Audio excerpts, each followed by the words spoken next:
আপনি কি জানেন প্রকৃতি আজ বদলে গেছে, মানুষের চিন্তা ভাবনাও বদলে গেছে। রাসূল সাল্লাল্লাহু আলাইহি সাল্লামের সময় মসজিদের পাশে থাকতো কবরস্থান। তখন সাহাবায়ে কেরাম প্রতিদিন 5 বার করে নামাজ পড়ার জন্য যখন ওই মসজিদে যেত, তখন তারা দেখতে পেত ওই কবরস্থান প্রতিদিন 5 বার করে। যদি কোনো মানুষ কবরস্থান নিজের চোখে প্রতিদিন 5 বার করে দেখে, তাহলে তার মাথায় একবার করে হলেও মরণের চিন্তা আসবে।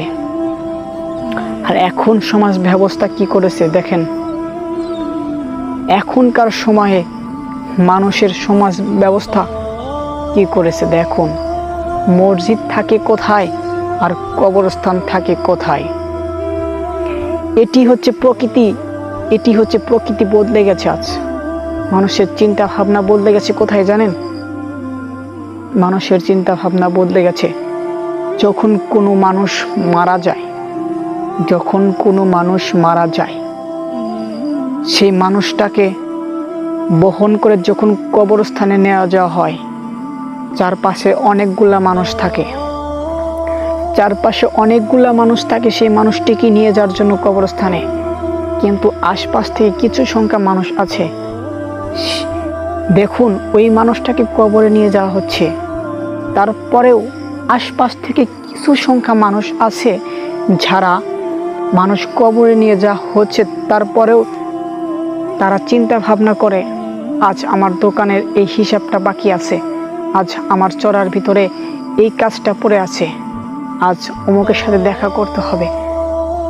তাহলে দেখুন মানুষের চিন্তা ভাবনা কিভাবে বদলে গেছে। একটা মানুষ কবরস্থানে নিয়ে যাওয়া হচ্ছে, তখন সে কি চিন্তা ভাবনা করছে একবার দেখুন।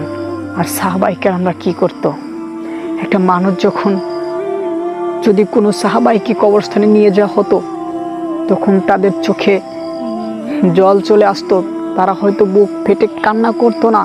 তাদের যে ভাব, তাদের যে ভালোবাসা, তাদের যে ভ্রাতৃত্ব, মানুষের ভ্রাতৃত্ব ছিল, তাদের যে মানুষের প্রতি মানুষের ভালোবাসা ছিল, সে কারণে তারা চোখের জল আসতো। আর এখন আমরা যখন কোনো মানুষকে কবরস্থানে নিয়ে যাই, তখন কি করি দেখুন কিভাবে মানুষের চিন্তা ভাবনা বদলে গেছে। প্রকৃতি বদলে গেছে। আজ বৃষ্টি হবে কখন আর হয় কখন? তাহলে কি প্রকৃতি বদলে যায়নি? প্রকৃতি বদলে গেছে কি কারণে? প্রকৃতি কার কথা শোনে? প্রকৃতি শোনে আল্লাহর কথা। কার কথা শোনে? আল্লাহর কথা শোনে।